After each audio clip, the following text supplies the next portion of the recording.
स्वागत है आपके अपने चैनल स्वरान अकेडमी क्लासेस पर। यहाँ पर हम बात करेंगे Indian navy seller entry SSR के तहत या एए के तहत।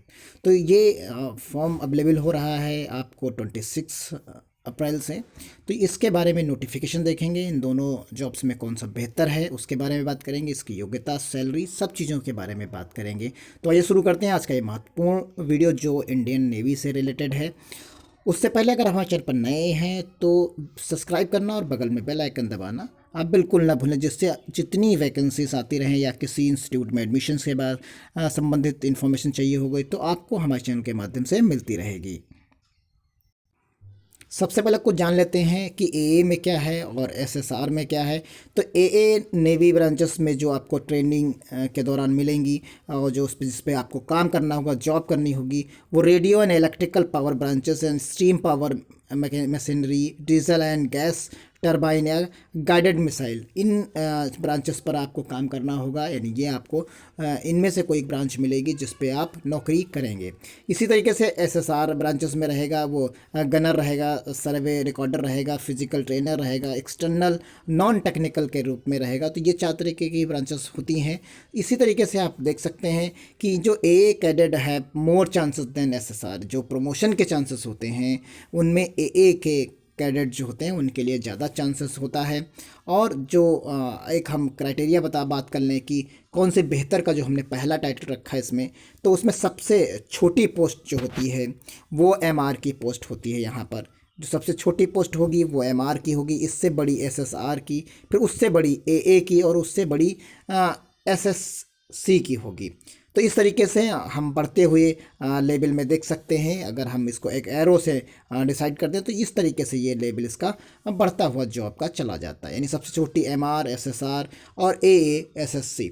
तो और सैलरी की हम बात कर लें अगर, तो लगभग 40,000 के आसपास सैलरी बनती है और आपको जो एनहेंस मिलती है वो 40,000 के आसपास आपको सैलरी मिलेगी। ठीक, लेकिन यहाँ पर जो सैलरी पैकेज में जो डिफरेंसेस नज़र आते हैं एसएसआर और एए में, वो करीब 6 से 7 हज़ार रुपये का अंतर दोनों की सैलरी में होता है। जो एसएसआर और ए यानी 6,000 रुपये सैलरी करीब इसकी कम होती है। और जो इंटरव्यूज़ आप देते हैं, अंदर इंटरनल एग्ज़ाम्स होते हैं, उनके थ्रू आप एसएसआर से एए में भी जा सकते हैं और आगे की पोस्ट्स पर भी जा सकते हैं। अब आइए देखते हैं कि ऑफिशियल वेबसाइट पर चलते हैं, नोटिफिकेशन को देखते हैं और बाकी चीज़ों को यहाँ पर समझते हैं। एक चीज़ पर और बात कर लेते हैं, जो ड्यूरिंग ट्रेनिंग होती है आपकी करीब 2 साल की, उसमें आपको 14,600 रुपये पर मंथ के हिसाब से सैलरी मिलती है। बाकी सैलरी तो हमने बताया आपको 37 से 40,000 के आसपास, और बाकी चीज़ें कट के फंड, ये इन हैंड्स की हम बात कर रहे हैं। सैलरी तो करीब आपकी अप्रॉक्सीमेटली 50,000 के आसपास होती है और 6,000 एक्स्ट्रा होगी जो है एसएसआर के से जो है डबल ए की। तो ये चीज़ क्लियर हो गई होगी आपकी। अब हम बात करते हैं इसकी ऑफिशियल वेबसाइट की। देखिए ये इसकी ऑफिशियल वेबसाइट है। आप इसको नीचे तरफ स्क्रॉल करेंगे तो join navy, join to way to joins and sailor. तो यहाँ एडवर्टाइजमेंट के बारे में बताया गया, जो advertisement of the recruitment of senior secondary recruit यानी एसएसआर और matric recruit MR, musician MUS, sports entry and artificial apprentice AA के तहत होता है। तो आप यहाँ पर देख लिए, इनके फुल फॉर्म भी समझ गए होंगे। अप्लीकेशंस फॉर्म्स जो है आपको इसी साइट पर उपलब्ध रहता है। डॉक्यूमेंट्स रिक्वायर्ड की बात की गई तो एप्लीकेशंस जब आप फिल करते हैं तो आपके पास 1 रिसेंट फोटो साइज फोटोग्राफ होना चाहिए, right cover and 1 spade cents for passport size का है आपके पास। और यहाँ सेल्फ अटेस्टेड जो है matric equivalent certificates verification of the date of birth के लिए रहना चाहिए, और marksheet of the certificate diploma and higher boards examination जो आपके पास हो उसका और डोमिसाइल होना चाहिए। तो यहाँ पर इन्होंने बता दिया कि टू सेल्फ एड्रेसेस एनवलप के साथ आपके पास होना चाहिए। एलोकेशंस और सेंटर्स की बात यहाँ पर की गई। कॉल लेटर और फिजिकल टेस्ट के बारे में भी यहाँ पर बताया गया है आप। और यहाँ पर मेडिकल टेस्ट है, मेरिट लिस्ट के बारे में, फिर फाइनल एनरोलमेंट से यहाँ पर रहता है। तो एप्लीकेशन फॉर्म जैसे अवेलेबल होता है, जैसा लिंक का एक्टिवेट होगा हम आपको अपने चैनल के माध्यम से बताएंगे। किस प्रकार आप फॉर्म अप्लाई कर पाएंगे उस पर भी हम बात करेंगे, और उसके लिए आपको चैनल पर बने रहना बहुत ज़रूरी होगा। फिर नीचे की तरफ आप जब स्क्रॉल करते चले जाएंगे तो यहाँ पर आपको सारी चीज़ें यहाँ पर मिलती चली जाएंगी। अगर हम एग्ज़ाम की बात कर लें तो यहाँ पर जो आपको date and time of the question paper वे बाइलिंगुअल होगा और हिंदी और इंग्लिश दोनों में आएगा। ऑब्जेक्टिव टाइप का पेपर होगा। Questions paper will be compare of the 4 sections English, science, mathematics and general knowledge and will be the 60 minutes duration का आपका रहेगा। और यहाँ पर candidates are required to the pass in the section of aggregate and the syllabus for each type of entry in given in the download sections. तो यहाँ पर आप देख सकते हैं इसी तरीके से चीज़ों को यहाँ पर बताया गया है।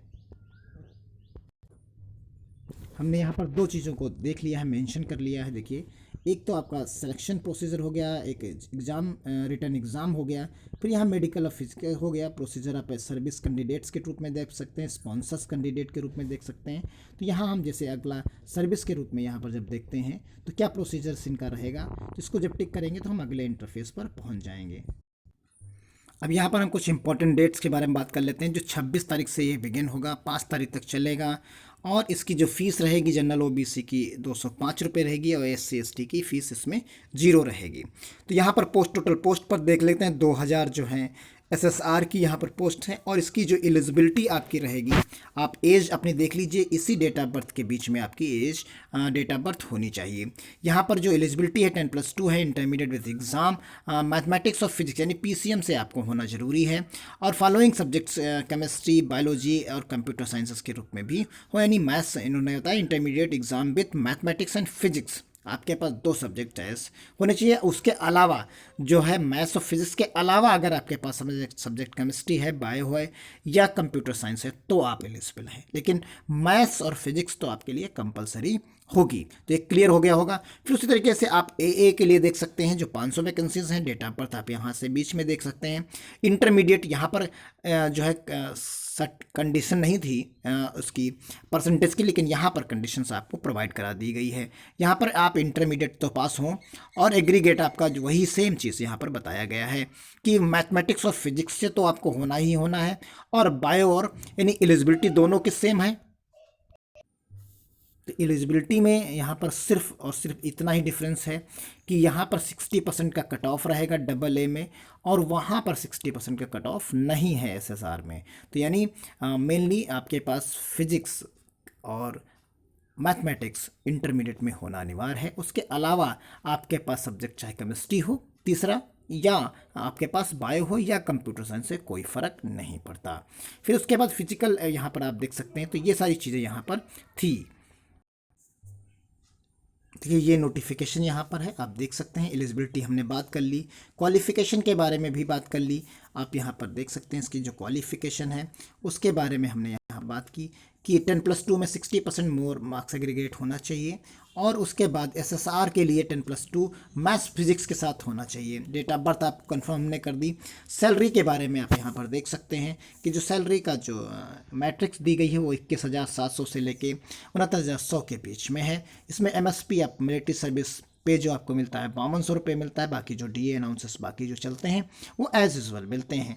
प्रमोशन के लिए आपको हमने पहले ही एक्सप्लेन कर दिया है शॉर्ट में कि क्या चीज़ें यहाँ पर रहती हैं। सेक्शन क्राइटेरिया रिटर्न टेस्ट होगा इसमें। और उसके बाद आप हिंदी और इंग्लिश दोनों में आता है। ऑब्जेक्टिव टाइप क्वेश्चंस होगा। फिर फिजिकल फिटनेस टेस्ट होगा जिसमें आपको फिजिकल फिटनेस टेस्ट अलग अलग तरीके से SSR के लिए अलग और AA के लिए अलग देना होगा। फिर मेडिकल स्टैंडर्ड्स के बारे में बात यहाँ पर की जाएगी। तो ये इसका ट्रेनिंग शेड्यूल्स हैं और बाकी चीज़ों को यहाँ पर एक्सप्लेन कर दिया गया है। इसी तरीके से आप यहाँ पर देख सकते हैं लास्ट डेट इसकी जो है इन्फॉर्मेशन जो इम्पोर्टेंट दी गई है। उसके बाद आप यहाँ देख सकते हैं हाउ टू अप्लाई। तो यहाँ पर बताया गया है कि 26 अप्रैल से 30 अप्रैल के बीच में था, लेकिन इसकी ये पुराना नोटिफिकेशन था, अब इसकी डेट एक्सटेंड कर दी गई है। नई जो डेट है उसके तहत 5 मई इसकी लास्ट डेट कर दी गई है। अभी तो फॉर्म अवेलेबल नहीं हुआ है। ये जैसे ही फॉर्म 26 तारीख को अवेलेबल होगा हम आपको पूरी जानकारी इसकी और देंगे। तब तक के लिए आज के इस जो ये वीडियो हमने बनाया है इसमें सिर्फ आप अवेयर रहिए कि 26 से 5 यानी काफ़ी 10 दिन का ही टाइम मिलेगा आपको इस फॉर्म को भरने के लिए। तो इसलिए ये पहले वीडियो ला रहे हैं जिससे आप इसके लिए अवेयर रहें। और जैसे ही ये 26 को आए आप 1 ही 2 दिन में 3 दिन में फॉर्म को फिल कर दें जो लोग इसके लिए इंटरेस्टेड हैं। तो जैसे वो अप्लाई कर लेंगे, क्योंकि लास्ट टाइम में वेबसाइट्स और बाकी चीज़ें प्रॉब्लम्स बहुत रहती हैं, तो इसलिए वो आप उससे वंचित ना हो पाए। ये पता चला कि आप फॉर्म ही नहीं भर पाए और टाइम निकल गया। तो इसलिए ये वीडियो इंपॉर्टेंट होगा आपके लिए कि आप आसानी से इसे भर पाएँ, और जैसे ही एक्टिवेट होगा 26 तारीख को हम आपको पूरा फॉर्म भरने का तरीका और बाकी चीज़ों के बारे में बताएंगे। तब तक के लिए धन्यवाद। जय हिंद, जय भारत।